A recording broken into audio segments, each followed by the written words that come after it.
እስራኤል ኢራንን አጠቃች። ኢራን በእስራኤል መለሰች። አሜሪካ ኢራን ላይ አዘነበች። ኢራን ኳታር ላይ የሚገኘውን የአሜሪካን ጦር ቤዝ መታች። ግልጽ ነው።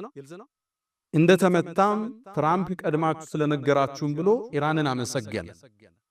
ኢራንም ወደ ኳታር ስለተኮሰች ኳታርን ይቅርታ ጠየቀች።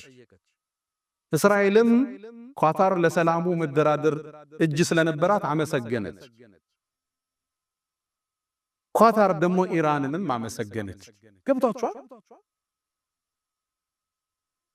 ውስብስብ ነው አይደል?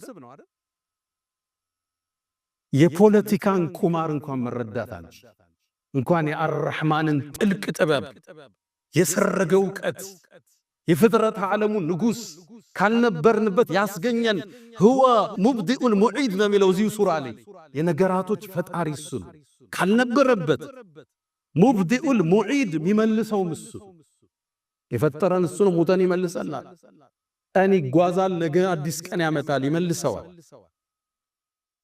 ቅጠሎች ይደርቃሉ፣ ክረምት ላይ እንደገና ይቀሰቅሳቸዋል።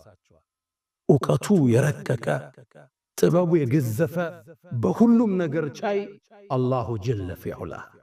ሙእሚን ክስተት ሲያይ ያምናል።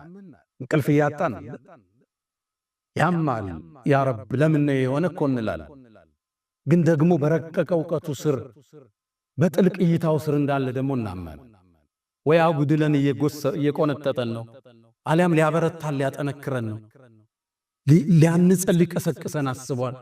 እሱ የሩቅ ምስጢር አዋቂ በድቅድቅ ጨለማ ውስጥ ጥቁሯን ጩጫን ስትራመድ የሚያይ ወላሁ የራ ደቢበን ነምላ ፊለይለት ዘልማ ድቅድቅ ባለ ጨለማ ውስጥ በወንዝ ጥቁር ድንጋይ የምትራመድን ጩጫን የሚያይ አርራህማን